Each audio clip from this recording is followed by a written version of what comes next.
ခေတ်လူငယ်တွေအတွက်ခေါင်းခဲဆက်ဖြစ်နေတဲ့အကြောင်းအရာကတော့ကျောင်းပြီးရနဲ့လုံးရပါမလားဆိုရပါပဲအခုလိုတိုးတက်မြန်ဆန်တဲ့ခေတ်ကြီးထဲမှာကိုယ်ပိုင်လုပ်ငန်းမှာဖြစ်စေလုပ်ငန်းခွင်မှာဖြစ်စေအတွေ့အကြုံရှိတဲ့သူတွေကိုအလုပ်သင်ဖြစ်ခေါ်ယူတာထက်လုပ်ငန်းအတွေ့အကြုံရှိပြီးတော့ကျွမ်းကျင်တဲ့ professional တွေကိုတောင်းဦးစားပေးနေကြတာဖြစ်ပါတယ်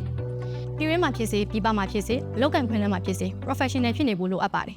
ဒါကြောင့်ဘွဲရပြီးတဲ့ fresh graduate တွေအနေနဲ့လုပ်ငန်းခွင်မှာအဆင့်သစ်ဖြစ်နေစေဖို့ business management digital industry specific knowledge project management networking စတာတွေကိုလေ့လာဖို့လိုအပ်ပါတယ်။လက်ရှိခေတ်အနေအထားအရ banking and financial services, marketing and advertising, human resource,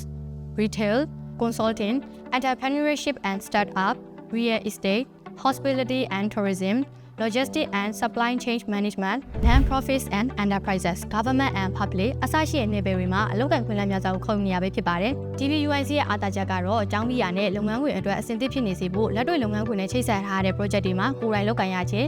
industry visit တွေအပြင် internship အနေနဲ့လည်းကိုယ်တိုင်လုပ်ကိုင်ရမှာဖြစ်တဲ့အတွက်ကြောင့်မို့လို့ပြည်ရင်းပြည်ပ job opportunity တွေမှာလည်းအဆင့်သစ်ဖြစ်နေစေမှာဖြစ်ပါတယ်။ဒါကြောင့်အကြောင်းပြရနဲ့အလုပ်ကိုင်ခွင့်လမ်းအတွက်တာမက career development အတွက်အခွင့်အရေးများစွာရှိတဲ့ DBUIC ကိုတက်ရောက်ဖို့ဖိတ်ခေါ်ပါရစေ။